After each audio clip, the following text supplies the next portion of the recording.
ብልጽግና زي مقلاس زلعله جبل كجبره لوي صاويتنا كلتوا مالو تግራይ كلت طرح ኤርትራውያን ኣሕዋትና አንጻር ብልጽግና ዝገብርዎ ቃልሲ ብጣዕሚ ዝናዲ ሰራዊት ብልጽግና እኹል ምኽንያት እዩ ትግረኛ ሰራዊት ብዘይካ በዝሒ ነብሪ ዛዕተው ተነባጊዕ ኮይኑ ከም ዝብተን ምን ምሕተዩ በአንጻሩ ንህዝቢ ኤርትራን ንመንግስቲ ኤርትራን ናይ ሃገሮም ናይ ህልውና ጉዳይ ወላ ንግብፂ ናይ ማይ ጉዳይ ናይ ህልውና ጉዳይ ንህዝቢ ትግራይ ናይ ህልውና ጉዳይ ናይ ተሓታትነት ጉዳይ ንወይኑ ብኸዱኑ መጀመርያ ህልውና ይራገጽ ብልጽግና ኣብ ኢትዮጵያ ተነጺሉ ኩሎም ህዝባት ኢትዮጵያ አንጻሩ ይቃለሰለው ብዘይካቶም ናይ ኣብይ ተጋሩ ኣብ ጎኒ ብልጽግና ኣብ ጎኒ 4 ኪሎ ኮይኖም ዓርሶም ዘዋርዱ ዘለው ኢምረትስ ዘዋፍረቶም ዓመጽቲ ኣብ ቀርኒ ኣፍሪካ ብምልኦም ነፍስ ዓራት ያትኸይ ዘለ ተጋሩ ካብዚ እንታይ ድማ ክልተ ሰልፈሎ ምስ ጸላም ወጋነሎ ምስ ዓድኻ ወጋነሎ ንብልጽግና ዘይ ምቅላስ ኣዋጅ ከወጸለሎ ትግራይ ጽባሕ መን ተቃለሰሉ እዩ ትግራይ ያላት ንኽብል ትግራይ ሓይል ወሲኻ እምበር ሓይል ይቀንሰት ኤርትራ ዝኣክል ዓብይ ሃገር ወሲኻላ ቃልሲ ህዝቢ ኤርትራ ክጠፍእ ኣብ ናቕፋ ክበጽሕ ከሎ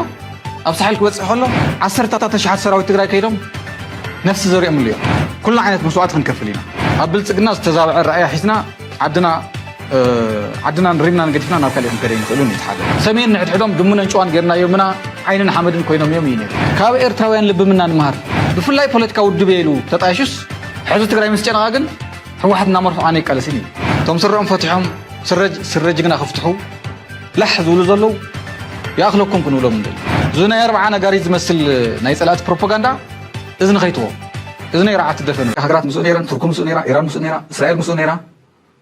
ናይ ኣውሮፓ ዓርታት ምስኡ ነይረን ብቐጥታን ተዘዋወርን ምስ ትግራይ ደው ዝበለ ሓይሊ ዳርጋ ይነበረን ምባል ይከኣል እዩ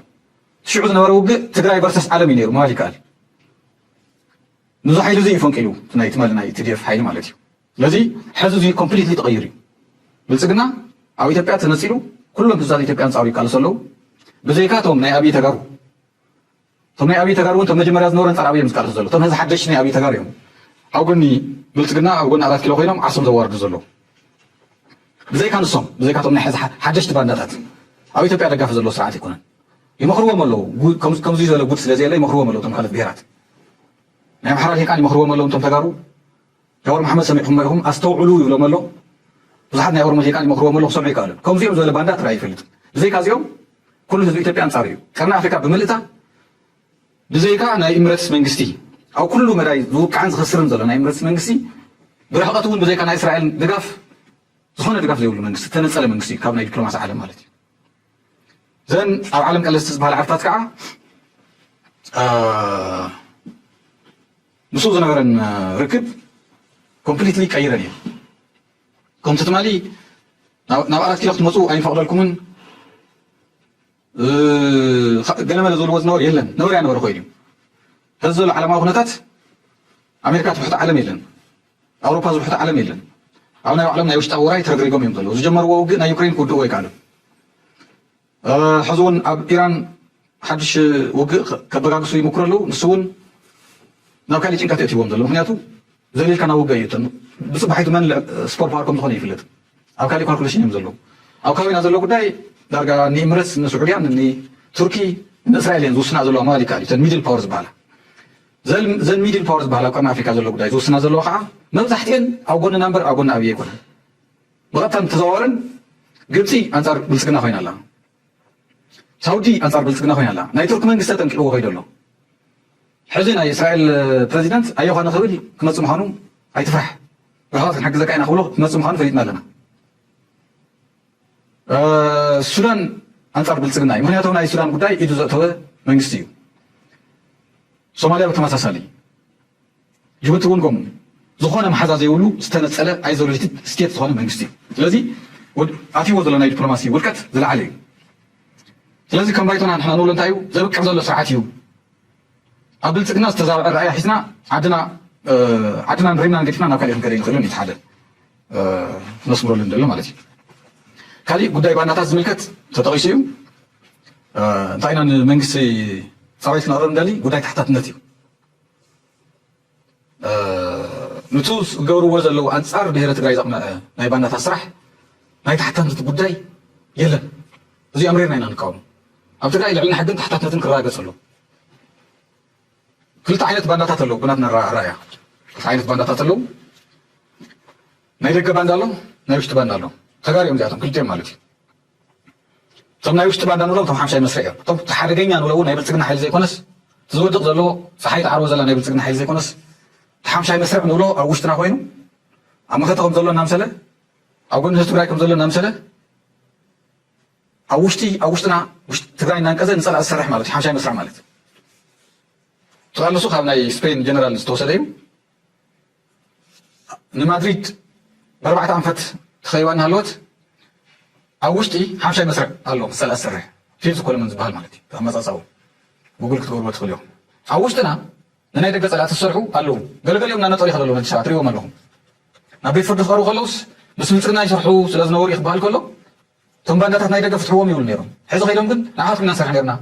وريا بلسقنا نيرنا وش تخينا فيلز كل من نخينا نيرنا يقول نسكر له بعلم نسكر له مالتي زورنا تقرأ الناس دس ولا سويل ግን ተሓደገኛ ሓይሊ ኮይኑ ዝረአና ኣብ ትግራይ ዘሎ ሓምሻይ መስርዕ ናይ ውሽጢ መንቀዚና ፀርሕ ኣለውናና ዝሰርሕ ንዙይ ሓቲሉ ዝኸይድ መሪሕነት ከዓ ኣሎ ኣብቲ ሰራዊት እውን ኣለፍቲ ብፍላይ ካብቶም ናይ ግንባር ኣዘዝቲ ስጉምቲ ክወስዱና ተገቦም ናይ ኣርማ ኣዘዝቲ ብተኸታታሊ ከም ዘተሓሳሰቡ ኢና ንፈልጥ ንሕና ኣተሓሳሲቦም እዮም ንዚኦም ሓቲሉ ዝኸይድ ዘሎ ናይ ግንባር ኣዛዝን ናይ ውድብ ሕወሓትን እዩ ስለዚ ብሓምሻይ መስርዕ ምክንያት زبالة شغلات تطليو زتعنا قف نايم خته قداين تطليو زحتاتو زم كلتا أكلات مغنياتو أبوم زخلاتو حمشاي مسك أكلات حوالفهم ما بيخدلو زوي نزلنا عنا فلت ندلي تلز نايوش تباناتات كحتتلو زيهم تسلم تباناتاتنا نقولو سلمتي نمتى تسلم تسخن زلو خينا لليوم نحنا خينا لليوم نحنا ندلي يزارو بهذه استقرار يزارو تمسح عرب باناتات تم أبوم زخلاتو نايسراويت من قصقاس أما حورا ميلي يبتنو ما هي تريد قداي أما حورا ميلي الزارب زي يحتطلون من هاي زي يحتط كم كان يسراويت تقراي أما يتقراي سكرتي إيشو تتصوت هم كان أما حورا ميلي توزعوا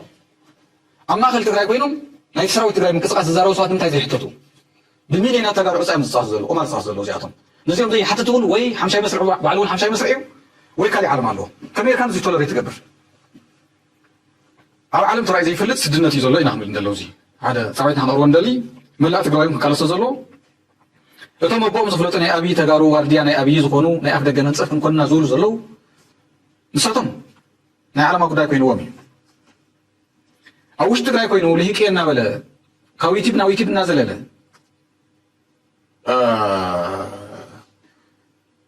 ኩናት ዝተርፈሉ መንገዲ ክእልሽ ዘለኒ እናበለ እንታይ ገብረሉ ንፀላ ዝሕግዝ ልሂቅኒ ሕወሓቱ ዘለዎ ዓዲ ኣይዋጋእን ኣይቃለስን ይብል ናይ ትግራይ ጉዳይ ንሓደ ውድብ ሓሊፉ ዝህብ ማለት እዩ نتقرأ ديفند المقبر نتقرأ هلونا نمحلاو زغنا وجب كتمخني أي تخلي نيكون تقرأ دي تايم ثم تصوو ثم وقاز خفلو جانو سمعتات أنا أمينهم بتحرنا حلو واحد نتقرأ لهم ينتصويهم بزيهم يوز قل الزلو عدد حدي كاوس عايز الزلو لكن ديش حتى تواد أقول له أجندة 5 خانة الزنقة لهيك إن على صارت تقرأ تسلفه وردتني أزغنا ليك أو تقرأيني كل زي باي حلف نسمع أخم ذلوا قلوا أنصار بهذا تقرأي تسلف خازياتهم مون كحتة لهم فايز بحال بخرا قلدي يلني لا دوري بحال أنا هلونا قاسي مزغول بزلوا نيرتا إلنا نقول قاسي لنا إحنا عوزي زلنا تقرأ ريمنا نحلونا نقول زلنا قاسي نساتم ذري وزلوا تواليد كم صح أنا أبنة توخونا له نايتلا بروباغندا مخشاف زغور وزلو صح هزون دغيمه مسغنا يقرو لم يدل مالتي زتوالده ورد تلخو اسفلت ساعتي او زلو توشتم زلو بداينا ناس ملكت يكون كلهم نايرترا تقومتي ام نايرترا لالاونت زمدل سقات كلهم حددوا يلملو هزي بريجن محمد زبال منقصاص شنو سمع محمد قلت هزي كاو ايرتراوين لبمنا نمار كاوزي كاو قرويتنا أمحر أخواتنا نمهر تمال مس كله مثل أبي يزنورو زو سرع عزي تلاقينا إنا مس سرع عزي كوينا نتقرأي كنو جاي نغرنان إيلون كله مستراقفو كم يزول تقاريب حزنا أبي صخص زول زلو تايمكم تلنا زياتهم نعم كاوزي يوم تزيت مهرنا خابي أتراوين أخواتنا نمتاي زي نمهر كافتومنا أنا زمسلو ناتنا قوم قال لسان زارو ناتنا بهل زلوم ناتنا سلطانة تقارستو زغونو حاد هزب زغونا دينا استخلالي هاجر زلنا كاوزي يوم زي نمهر ናይ ተሓታትነት ጉዳይ ንወይኑ ብኽድኑ መጀመርያ ህልውና ይራገጽ ንሕና ምስ ኣምሓራ ይኹን ምስ ኤርትራ ይኹን ምስ ካልእ ይኹን ክንሰርሕ ኣለና ንብል ዘለና ንዝኾነ ትግራዋይ ክንወቅዕ ኣይኮናን ካብ 4 ኪሎ ዝመጽእ ናይ ጽንተት ሓይሊ ንምምካት እዩ ንዝኾነ ትግራዋይ ንምውቃዕ ኣይኮነን ይርድኦም ድዩ ንሶም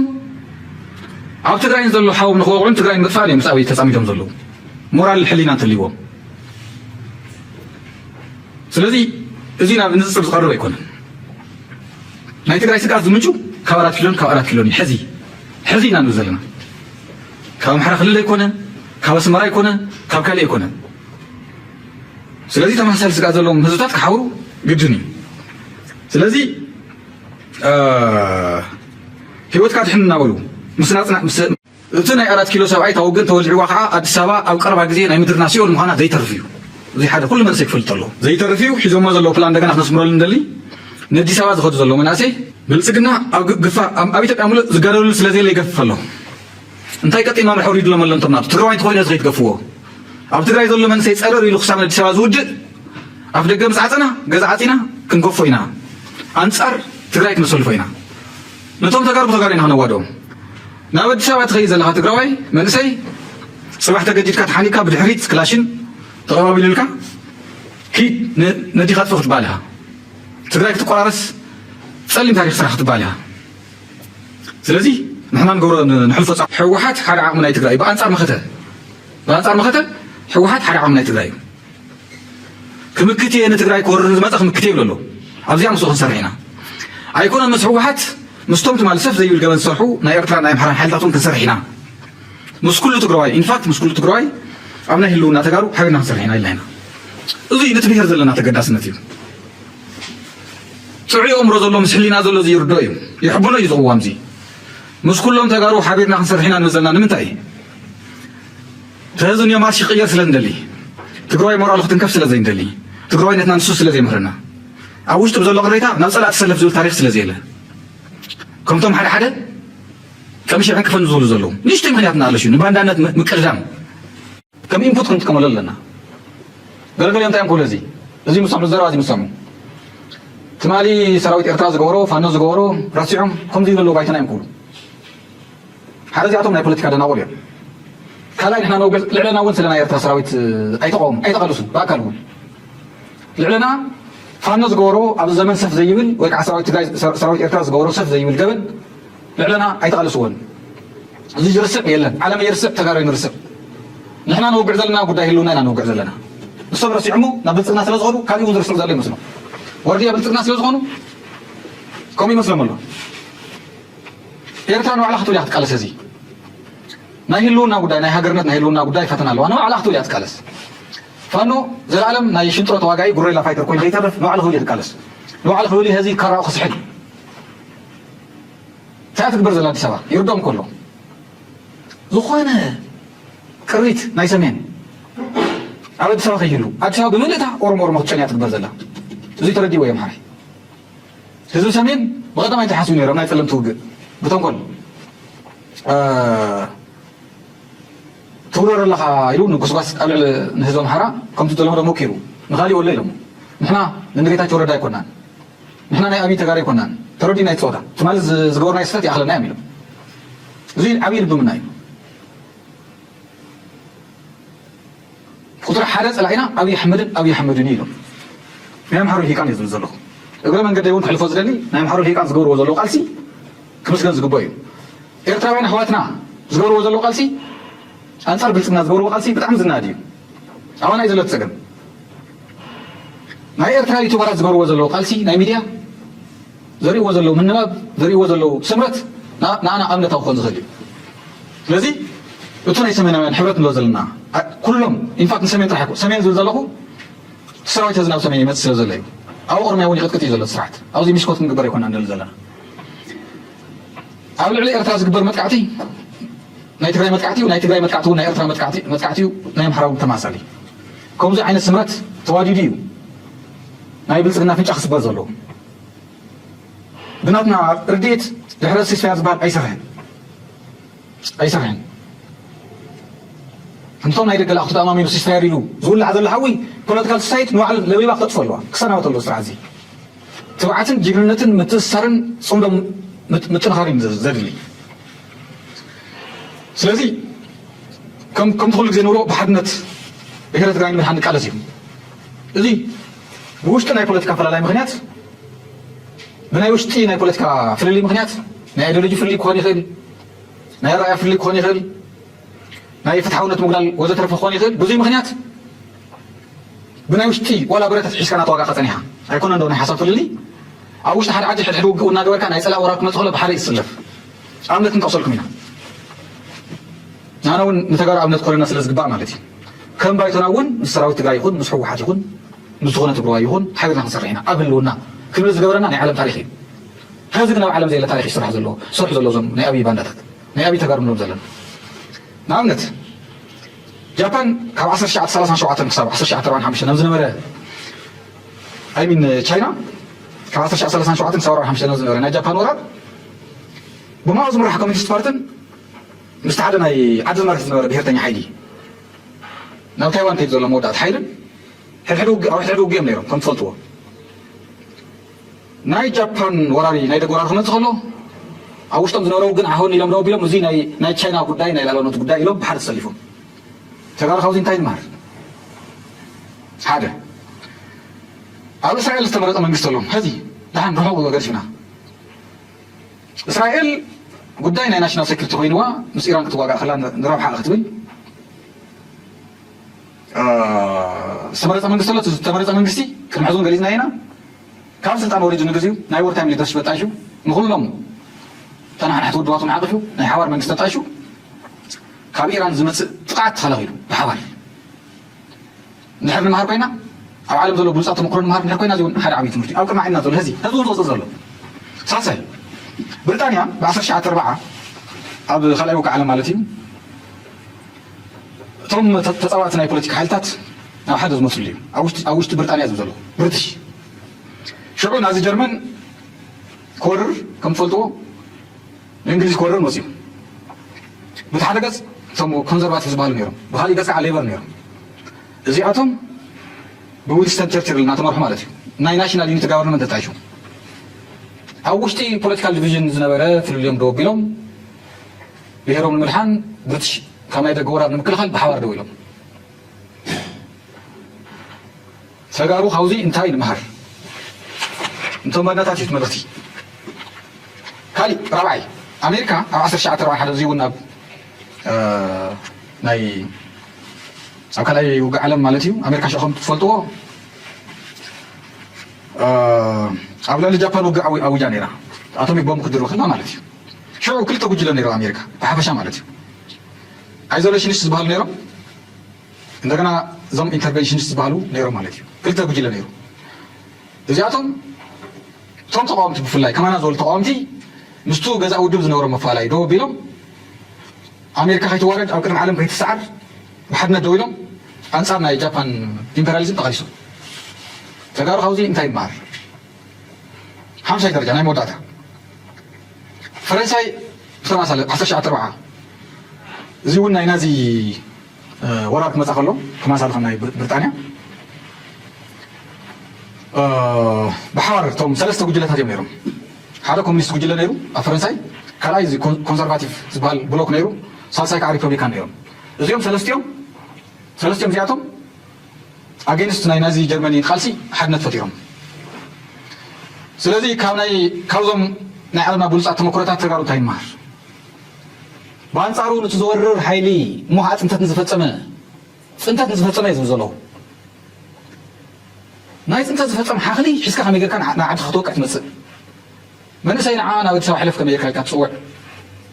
ሕወሓት ሓደ ዓቕሚ ናይ ትግራይ እዩ ብኣንፃር መኸተ ሕወሓት ሓደ ዓቕሚ ናይ ትግራይ እዩ ክምክት እየ ንትግራይ ክወርር ዝመፀ ክምክት እየ ይብሎ ኣሎ ኣብዚኣ ምስኡ ክንሰርሕ ኢና ኣይኮነን ምስ ሕወሓት ምስቶም ትማል ሰፍ ዘይብል ገበን ዝሰርሑ ናይ ኤርትራን ናይ ኣምሓራን ሓይልታት እውን ክንሰርሕ ኢና ምስ ኩሉ ትግራዋይ ኢንፋክት ምስ ኩሉ ትግራዋይ ኣብ ናይ ህልውና ተጋሩ ሓቢርና ክንሰርሕ ኢና ኢልና ኢና እዙይ ነቲ ብሄር ዘለና ተገዳስነት እዩ ጥዑይ ኣእምሮ ዘሎ ምስ ሕሊና ዘሎ ዝይርዶ እዩ ይሕብኖ እዩ ዝቕዋም እዚ ምስ ኩሎም ተጋሩ ሓቢርና ክንሰርሕ ኢና ንብል ዘለና ንምንታይ ተህዝንዮ ማርሽ ይቕየር ስለ እንደሊ ትግራዋይ ሞራሉ ክትንከፍ ስለ ዘይንደሊ ትግራዋይነትና ንሱ ስለ ዘይምህረና أوشت بزول قريتا نوصل أتسلف زول تاريخ سلزيله كم توم حدا كمشي عنك فنزول زلهم نيشتي مغنياتنا على شو نباندانات مكردام بالسجنا زي مكلاس زل على جبل كجبر اللوي سويتنا كل طوام اللي تقرأ كل تطرح إرتراوين حواتنا أنصار بالسجنا زجورو وقالسي بتعمل النادي سراويت بالسجنا أخو المغنياتي تقرأني سراويت بزيك بزحي نبري زعتو التنواجع خوين خمزوتن من حتيو بانصارو نهزب إرتران المنجس إرتران ناي هاجرهم نهلونا قداي ولا نجبسي ناي ماي قداي نهلونا قداي نهزب تقرأي نهلونا قداي ناي تحتات نت قداي نوينو بخدونو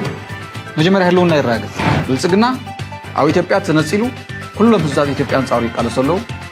بزيكاتهم ناي أبي تجارب أو قني بالسجنا أو قلنا 4 كيلو خينهم عرسهم زوار بزلوا إمرتس زوافرتهم عمستي أو قرن أفريقيا بملهم نفس عرس يتخيزل تجارب خوزين تاين ما كلتا سلفلو مسألة موجان له مساعدها موجان له نبلسقنا زي مكلاس أواج كوتو له تجري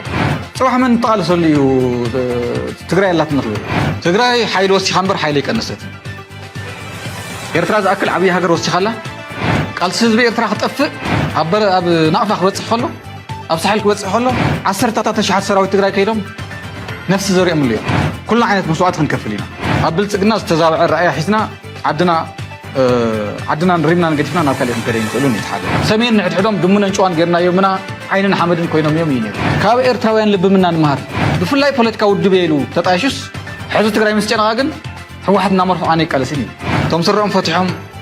ስረጅግና ክፍትሑ ላሕ ዝብሉ ዘለው ያኽለኩም ክንብሎም እንደል ዝና 40 ነገር ዝመስል ናይ ጸላት ፕሮፓጋንዳ እዝኒ ኸይትዎ እዝኒ ይራዓት ደፈነ ካሊ ጻውዒትና ጽምዶ ነጠናኽሪ ብግልጽ ኢና ንጽውሕ ጽምዶ ክንብል ቅድሚ ሕዚ قوام ناي قراوتنا حساب ملينا نمرمر محزنة حبرة سميناوين نولنا صنحنا هذه بشومينا هنصوها حدا ناي تجري قوم نجر عبيد قوم نجر زجور وناي تجري ناي وتحضر أوليه كان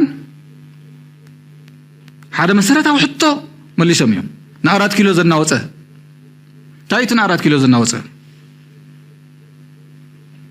أبارات كيلو زلوا صار سلام زخون حيلي أصنعت حيلي كمتو منجستي ناي إرتا سراوي زجورو نعواقعنا قبل كله انبلنا تشدي لهم جاكانو لنا تحبينا تشدي لهم كم دمو تشدي لهم نعنفان نواقعني كل كله تشدي لهم شعون 4 كيلو شعوت ناوي صايا بوليتيكان زرد يزوزلو ازي او كالكوليشن ما ينورن سمين نحدهم دمنا نچوان غيرنا يومنا عينن حمدن كوينم يوم ينيرو ازي ناي تግራይ بوليتيكال سافي ايو ناي بوليتيكا وحلنا ايو أبتو خد النقص قبام كده نقولهم زي ما جاكانو زيادو زي تغيرو مارش تغيرو بقرن أفريقيا والتاو قرصة حيزو سمين السنسا كل سميناوين بوليتيكا ببرات يمسفتحو حزق عاز قرده نايسراويت إرترا جنوسايد فتصيمو فانون جنوسايد فتصيمو تغراي كعا مساي كوينم حنا كفر يوم زولي نيرو مبار تغراي نتكاتل أخيتيا نخالي والله نصهم تشويدهم تمالهم غيرهم الله تغرايكم يتقبرن تواهلهم تاخوين زل حزي تا ጭንቀት تا ጽበት አባራት ኪለ አባና ይኮነትን ጭንቀት ዝባል ይብልና ክባን ዕጽዋን ተሰይሪዩ ህዝም ሓዛ አለወ ይኩናን መሓዛ አለና መጻም ደለውና ኖት ኦንሊ የብገሮውትና አብ ከባቢናውን አብ ዓለሙን ደገፍተለውና ህዝብ ትግራይ ጓና ይኮነን ህዚ መሓዛ አለወ ይኮነን ከም ተማሊ حشكي محازة الله حانت زمان فرح وين زلوا نيرات كيلو منجستي زبك عم منجستي بالانس اوف باور كومبليتلي شيفت غير نزلنا ون قراي كنا تهديدي كنا من تايركولو انت عايز حساب زول سلن فلتي وتدراو مش نحن وزين الزرب نوين زوننا تكنولوجيا لن شو حق مبارك هنا ينبلصقنا تقراي كتب عنبرك ترعد يولها نزلنا حدا نحد ود مرحي كبيت سجمي موتينا زول يبل نيرو خمت لمده زوم سو ابزي كرم ولهم تزقل لا سجمي زول حزي زقل لا سجم تمالي نير خبيت نزو خبيت زي حزب تግራይ فنكيل ويو عالم زقرمه جግነ سريح حزب تግራይ حزب لا سجم زقل لا يو حزب تግራይ اب تاريخ 3-4 ጊዜ ምስ ህዝብ ኤርትራ ኮይኑ ሰሚሩ ተላፊኑ ጸሚዱ ታሪክ ሰሪሕ እዩ قال سيزبي إرتراح تقفل أب نعفخ بتصح خلو أب ساحل كبتصح خلو 10,000 سراويت تግራይ كيدم نفس زريهم اليوم بالكوسة تغيل زنورة قالسي حزب إرترا انتم جاكانو ناي تግራይ تقادلت خيدم أبيلهم يوم مناتو تو قداي تግራይ نمدهساس إرترا نمدهساس لازنبنا حزب تماسال ترند يزمتصلو أمنا الجبهة قالسي تقارو إيدلهم أبكالت قالساتون تماسالي نا إرترا سراويتون غودي زر زل حزب تግራይ كم تابل صقنا تانا حزب وجن تخطفيتوا بوليتيكا سوسايد اندي خفصم انتاي قطين ما محوري دلملم تمناتو تግራዋይ انت خوينه زغيت ገፍዎ ኣብ ትግራይ ዘሎ መንሰይ ጸረር ኢሉ ክሳብ ኣዲስ ኣበባ ዝውድ ኣብ ደገ ምስ ዓፀና ገዛ ዓፂና ክንጎፎ ኢና አንጻር ትግራይ ክነሰልፎ ኢና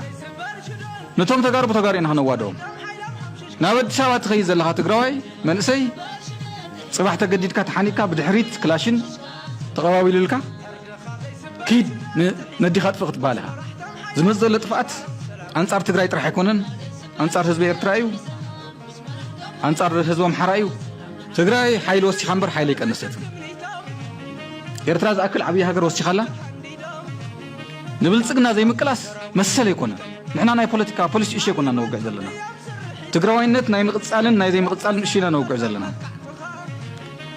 عشان حتى جاروز تسوق له قداي حضرهم ناي مقبالنا ناي زي مقبالنا نوقع زلنا سلازي أواج كوصل له نبل سقنا زي مكلاس أواج كوصل له تقرأي كل التسلف له مسألة موقعنا له مساعدها موقعنا له زون مسألة زوجنا حضرنا نكالسهم حتى تنتوني سفن كرم حزي قوامنا يقرأوتنا حساب ملينا نمرمر محزنة حبرة سمينا وين ولا ناتني هذه بشومينا هنصوها حدا ناي تقرأي قوم نجر عبيد قوم نجر زجور وناي تقرأي ناي وتحضر أوليه كان حدا مسرته وحطه ملي سمي نأراد كيلو زنا وصل سمين نحدهم دمنا نشوان غيرنا يومنا عيننا حمدن كوينهم يوم ينير إذا ناي تقرأي political savvy إيو ناي political وحلنا إيو أفتو خد النقص قبام كده نقله زم جاكانو زيادة تاي خوين زل حزي تاي إنكت تاي صبت أوارات كلها أوانا يكونت إنكت بحالي ولنا كمان عصوان تسيريو هذا محازة على وين كنا محازة لنا متعمد لونا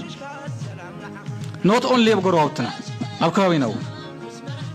أب عالمون دقفت لونا حزب تقرأي قوانا يكونن هذي محازة على وين كنا كم تمالي حشكي محازة اللو حانت زمان فرح وين زلوا لا يرات كيلو من قستي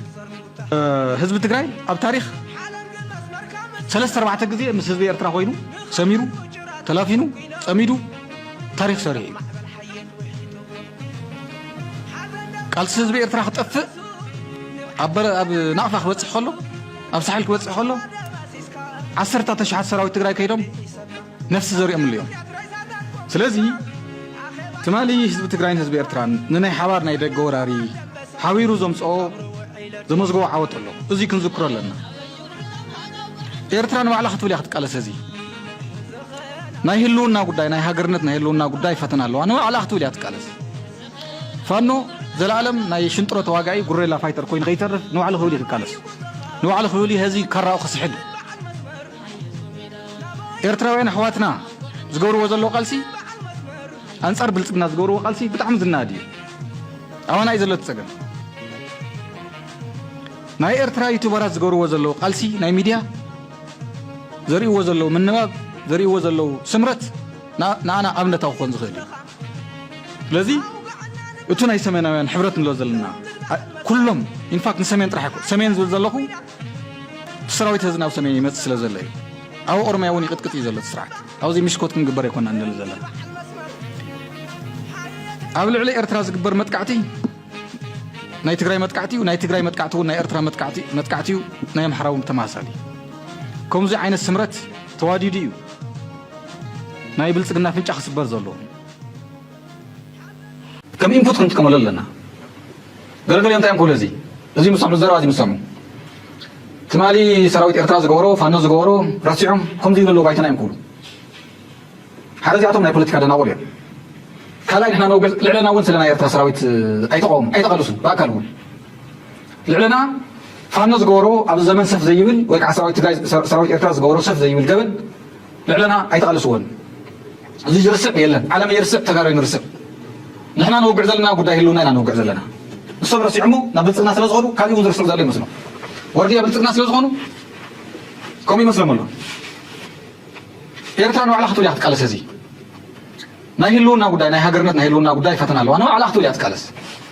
ፋኖ ዘላለም ናይ ሽንጥሮ ተዋጋይ ጉሬላ ፋይተር ኮይን ዘይተርፍ ነው አላህቱ ሊያትቃለስ ነው አላህቱ ሊ هذه ከራው خصحል ታትግበር ዘላ አዲስ አበባ ይርዶም ኮሎ ዝኾነ ቅሪት ናይ ሰሜን ኣብ አዲስ አበባ ከይሉ አዲስ አበባ በመለታ ኦሮሞ ጨኛ ትግበር ዘላ እዚ ተረዲ ወይ ማሪ ህዝብ ሰሜን በቀደም አይተሐሱ ነው ናይ ጸለም ትውግእ بتنقل تورر لها يلون نقص قبل نهزم حرا كم تطلعون ده موكيرو نخالي ولا يلهم نحنا نريتها تورر داي كونان نحنا ناي أبي تجاري كونان تردي ناي صودا تمال زغور ناي ستي أحلى نعمله زين أبي البمناي خطر حارس العينا أبي حمد نيلو نعم حرو هيكان يزلزلو أقول من قد يوم تحلفوا زلني نعم حرو هيكان زغور وزلو قالسي كمسكن زغبايو ኤርትራውያን አሕዋትና ዝገብርዎ ዘሎ ቃልሲ አንፃር ብልጽግና ዝገብርዎ ቃልሲ በጣም ዝናድዩ አሁን አይ ዘለት ሰገም ናይ ኤርትራ ዩቲዩበራት ዝገብርዎ ዘሎ ቃልሲ ናይ ሚድያ ዘሪዎ ዘሎ ምንባብ ዘሪዎ ዘሎ ስምረት ናና አምነታው ኮን ዝኸል ስለዚህ እቱ ናይ ሰሜናውያን ሕብረት ንሎ ዘለና ኩሎም ኢንፋክት ሰሜን ጥራሕ ሰሜን ዝብል ዘለኹ ሰራዊት ዝናብ ሰሜን ይመጽእ ስለ ዘሎ እዩ ኣብ ኦሮምያ እውን ይቅጥቅጥ እዩ ዘሎ ስርዓት ኣብዚ ሚሽኮት ክንግበር ይኮና እንደል ዘለና ኣብ ልዕሊ ኤርትራ ዝግበር መጥቃዕቲ ናይ ትግራይ መጥቃዕቲ ናይ ትግራይ መጥቃዕቲ ናይ ኤርትራ መጥቃዕቲ ናይ ኣምሓራ ተማሳሊ ከምዚ ዓይነት ስምረት ተዋዲዱ እዩ ናይ ብልጽግና ፍንጫ ክስበር ዘሎ ብናትና ርድኢት ድሕረት ሲስፋያ ዝበሃል ኣይሰርሕን እንቶም ናይ ደገ ላእኹ ተኣማሚኑ ሲስፋያ ኢሉ ዝውላዕ ዘሎ ሓዊ ፖለቲካል ሶሳይቲ ንባዕሉ ለቢባ ክተጥፎ ኣለዋ ክሰናወት ኣሎ ስርዓት እዚ ትብዓትን ጅግንነትን ምትእስሳርን ፅምዶም متنخرين زدلي سلازي كم تقول لك زي نورو بحدنت بهرة تقرأين من حد كالزيم إذي بوشت ناي بوليتيكا فلا مغنيات بناي وشتي ناي بوليتيكا فلي مغنيات ناي ايديولوجي فلي كوني خيل ناي رأي فلي كوني خيل ناي فتحونة مغلال وزة رفع كوني خيل بزي مغنيات بناي وشتي ولا بريت تحيش كانت واقع قطنيها هيكون عندنا حساب فلي أوش تحد عادي حد وقولنا دول كان هيسأل أوراق مدخله بحري السلف عملت نتوصلكم هنا أنا ونتجار عملت قرينا سلسلة بقى مالتي كم بايتنا ون نسراوي تجاري يكون نسحو واحد يكون نسخونه تبروا يكون حاجة نحصر هنا قبل لونا كل رزق قبلنا نعلم تاريخي هذا كنا عالم زي التاريخ صرح زلوا صرح زلوا زم نأبي باندتك نأبي تجار من زلنا نعمت جابان كم 10 شعات 30 شعات نكسر 10 شعات 40 50 نمزنا مرة أي من تشاينا كعصر شعب 30 شعات نسوار 5 نزل ورنا جابان ورا بمعظم راح كوميونست بارتن مستعدنا عدد مرات نورا بهرتني حيدي ناو تايوان تيبزو لمودات حيدن حدو جيم نيرو كم فلتوا ناي جابان وراري ناي دغ ورار خمت خلو اوشتم زنورو ግን አሁን ይለምደው ቢለም እዚ ናይ ቻይና ጉዳይ ናይ ላሎነት ጉዳይ ይሎም በሐር ሰሊፉ ተጋር ኻውዚን ታይን ማር ሓደ ኣብ እስራኤል ዝተመረፀ መንግስቲ ኣሎ ሕዚ ደሓን ረኸቡ ገርሽና እስራኤል ጉዳይ ናይ ናሽናል ሴኩሪቲ ኮይንዋ ምስ ኢራን ክትዋጋእ ከላ ንረብሓ ክትብል ዝተመረፀ መንግስቲ ኣሎ ዝተመረፀ መንግስቲ ቅድሚ ሕዙን ገሊፅና ኢና ካብ ስልጣን ወሪዱ ንግዚኡ ናይ ወርታይም ሊደርሽፕ ተጣይሹ ንኩሎም ተናሓንሕቲ ውድባቶም ዓቂፉ ናይ ሓባር መንግስቲ ተጣይሹ ካብ ኢራን ዝመፅእ ጥቃት ተኸላኺሉ ብሓባር ንድሕር ንምሃር ኮይና ኣብ ዓለም ዘሎ ብሉፃት ተመክሮ ንምሃር ንድሕር ኮይና እዚውን ሓደ ዓብዪ ትምህርቲ ኣብ ቅድሚ ዓይንና ዘሎ ህዚ እውን ዝወፅእ ዘሎ ሳልሳይ ብሪጣንያ ብ1940 ኣብ ካልኣይ ውግእ ዓለም ማለት እዩ እቶም ተፃዋዕቲ ናይ ፖለቲካ ሓይልታት ናብ ሓደ ዝመፅሉ እዩ ኣብ ውሽጢ ብሪጣንያ ዝብ ዘሎ ብሪትሽ ሽዑ ናዚ ጀርመን ክወርር ከም ትፈልጥዎ እንግሊዝ ክወርር መፅዩ በቲ ሓደ ገፅ እቶም ኮንዘርቫቲቭ ዝበሃሉ ነይሮም ብካሊእ ገፅ ከዓ ሌበር ነይሮም እዚኣቶም ብዊንስተን ቸርችል እናተመርሑ ማለት እዩ ናይ ናሽናል ዩኒቲ ጋቨርንመንት ተጣይሹ ኣብ ውሽጢ ፖለቲካል ዲቪዥን ዝነበረ ፍልልዮም ደው ኣቢሎም ብሄሮም ንምድሓን ብሪትሽ ካብ ናይ ደገ ወራር ንምክልኻል ብሓባር ደው ኢሎም ተጋሩ ካብዚ እንታይ ንምሃር እንቶም መድናታት እዩ ትመለኽቲ ካሊእ ራብዓይ أمريكا أو 1941 زيون أب ناي أو كلاي وقع علم مالتيو أمريكا شو خم تفلتوه أولا الجابان وقع أو جانيرا أتوميك بوم كدرو خلا مالتيو شو كل تقول نيرو أمريكا بحبشة مالتيو ايزوليشنست ዝበሃል ነይሮም እንደገና ዞም ኢንተርቬንሽንስት ዝበሃሉ ነይሮም ማለት እዩ ክልተ ጉጅለ ነይሩ እዚኣቶም ቶም ተቃወምቲ ብፍላይ ከማና ዝበሉ ተቃወምቲ ምስቱ ገዛ ውድብ ዝነበሮም መፋላይ ደው ቢሎም ኣሜሪካ ከይትዋረድ ኣብ ቅድሚ ዓለም ከይትሰዓር ብሓድነት ደው ኢሎም ኣንጻር ናይ ጃፓን ኢምፔሪያሊዝም ተቃሊሱ ተጋሩ ካብዚ እንታይ ይመሃር ሓምሻይ ደረጃ ናይ መወዳእታ ፈረንሳይ ብተመሳሳሊ 1940 زيون ناينازي وراك مزاخلو كما سالخنا ناي بريطانيا بحوار توم ثلاثه ጉጅለታት እዮም ነይሮም ሓደ ኮሙኒስት ጉጅለ ነይሩ ኣብ ፈረንሳይ ካልኣይ ኮንሰርቫቲቭ ዝበሃል ብሎክ ነይሩ ሳልሳይ ከዓ ሪፐብሊካን ነይሮም እዚኦም ሰለስቲኦም እዚኣቶም